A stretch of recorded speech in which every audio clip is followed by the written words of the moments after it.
Ration की तकसीम का सिलसिला शुरू था। जैसे ही एक पुराने मकान पर नजर पड़ी, उसका दरवाजा खटखटाना चाही था कि साथ में आए मोहल्ले के एक फर्द ने मना कर दिया।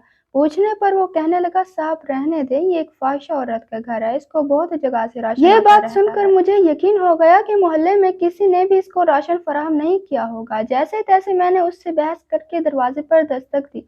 अंदर से धीमी सी आवाज आई, कौन? मैंने बताया, राशन सप्लाई कर रहे हैं, आप लेना पसंद करेंगी? तो इंतहाई गमगीन आवाज आई कि आप वापस चले जाएं, पहले ही इस मोहल्ले में लोग जीने नहीं देते, हम गुजारा कर लेंगे, आपकी मेहरबानी, आप मोहल्ले में शरफा में तकसीम कर दें। मैंने बजिद होकर कहा, आप मुझे भाई समझे, मोहल्लेदारों की फिक्र ना करें। बहुत इसरार करने के बाद उस औरत ने अपनी बैठक का दरवाजा खोला और हमने राशन और आटे का थैला वगैरह उसके घर में रख दिया। वो खुद पर्दे में आई और शुक्रिया अदा करने लगी, लेकिन दिल मुतमईन नहीं था, क्योंकि वो बापर्दा औरत लग रही थी। मोहल्ले का फर्द भी मेरे साथ था। मैंने जो तो हिम्मत करके उससे पूछ लिया, बहन आपने ऐसा क्यों कहा कि आपके घर राशन मौजूद है? कहने लगी, भाई घर में आलू पड़े हैं जो पिछले एक हफ्ते से बना के खा रहे हैं, मोहल्ले में किसी ने खबर तक नहीं ली। मैंने पूछा, ऐसा क्यों है? मेरी बहन आंखों में आंसू लिए बोली, मेरे खामद को वफात पाए 2 साल का अरसा हो गया है। उस वक्त बहुत हालात अच्छे थे, मेरे 2 बच्चे हैं और कुछ टाइम ठीक गुजरा। मेरे वालिद जितना कर सकते थे करते रहे, उनकी वफात के बाद हालात खराब हो गए, बच्चों का और घर का निज़ाम मुश्किल हो गया। एक दिन मेरे खामद का करीबी दोस्त कुछ अरसा बाद बाहर से आया, उसने मुझसे बहुत अफसोस किया और मुझे कुछ पैसे देकर चला गया। फिर वो कुछ दिन बाद आया और मुझे घर का कुछ राशन देकर चला गया। दूसरी दफा लोगों ने जब मेरे दरवाजे पर गाड़ी खड़ी देखी तो तरह तरह की बातें करना शुरू कर दी। फिर जब वो वापस बैरून मुल्क लौटने लगा तो जाते हुए मेरे घर आया और कहा, बहन ये मेरा नंबर है, आपको किसी भी चीज़ की ज़रूरत हो तो अपने भाई से कहना, किसी मोहल्लेदार से मांगने की कोई ज़रूरत नहीं। जब वो बाहर निकला तो मोहल्ले के लोगों ने उसे पकड़कर मारना शुरू कर दिया, तुमने हमारे मोहल्ले में गंद मचाया हुआ है। ये सुनकर मैंने चीखना शुरू कर दिया कि तुम लोगों ने मेरा हाल तक न पूछा, और अगर कोई भाई बनकर मेरा ख्याल कर रहा है तो तुम उसे भी मार रहे हो। शर्म से मेरी जान निकली जा रही थी कि इतनी हमदर्दी का ये सिला मिला उसे। वो उनको समझाता रहा कि ये मेरी बहनों जैसी है, लेकिन मोहल्ले के लोगों को जैसे एक तमाशा मिला था लगाने को। खैर वो जान छुड़ा के वहाँ से चला गया। कुछ अरसे तक मुझे अगर कभी ज़रूरत होती तो मैं कॉल कर देती शर्मसार होकर उनको, और वो मुझे बैंक में पैसे हस्बे ज़रूरत भेज देते।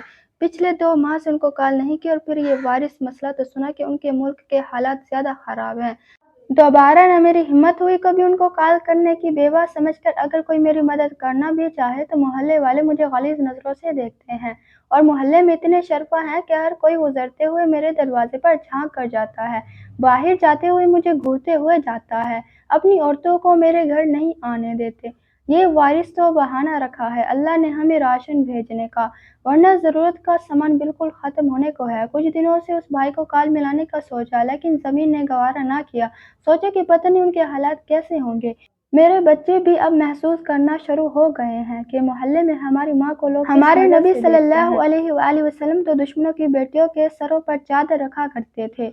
ये कहा कि दीनदार लोग हैं कि अगर कोई मेरे घर मेरी मदद को आता है तो उसको इस कदर मशकूक नज़रों से देखते हैं कि लोगों ने डर के मारे मुझे ज़कात देना ही छोड़ दी। ये बातें करते करते उसका दुपट्टा आंसू से भीग गया और जो मेरे साथ आदमी बैठा था वो शर्म से पानी पानी हो रहा था। मुझे सुनकर बहुत दुख हुआ और हमने राशन के साथ कुछ नकद रकम भी अपनी तरफ से अदा कर दी। जो शख्स मेरे साथ था वो बाहर निकल के कुछ बोलने ही वाला था कि मुझसे रहा ना गया और उसके बोलने से पहले ही शुरू हो गया, बरोज़ क़यामत तुम लोगों को इस राशन को अल्लाह कैसे कबूल करेगा, जबकि तुम्हें मोहल्ले में रहने वाले उन लोगों की खबर नहीं जो किसी के दरवाजे पर नहीं कोई कैसा है, ये अल्लाह और उसके दरमियान का मामला है। आंखों देखा भी बाज़ दफ़ा सच नहीं होता। उसकी खामोशी और नम आंखों ने कुछ ना बोला। 4-5 दिन बाद उसने मोहल्ले में से अच्छी खासी रकम इकट्ठी करके उस औरत के घर पहुंचा दी। बेशक सब दिलों के हाल अल्लाह ही बेहतर जानता है। वीडियो अच्छी लगी हो तो इसे दूसरों के साथ शेयर कर दें। मज़ीद अच्छी वीडियोस के लिए मेरे चैनल को सब्सक्राइब कर दें। मिलते हैं अगली वीडियो के साथ, तब तक के लिए अल्लाह हाफिज़।